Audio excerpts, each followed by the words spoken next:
கிடந்த மனம் பூவாக மலர்ந்த விதம் கந்தாவும் கருணையன்றோ. நாம் எல்லாம் இழந்த பின்னும் ஜீவன் இருப்பதிங்கே வேளாவும் அருளான்றோ.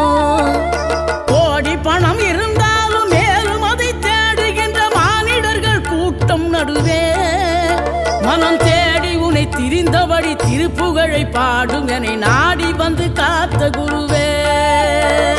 ஆசை எனும் தூண்டிலே மாட்டிக்கொண்ட என் மனதை இதமாக மீட்ட முருகா. மோகமெனும் தீச்சுழலில் முங்கிவிட இருந்த என்னை முழு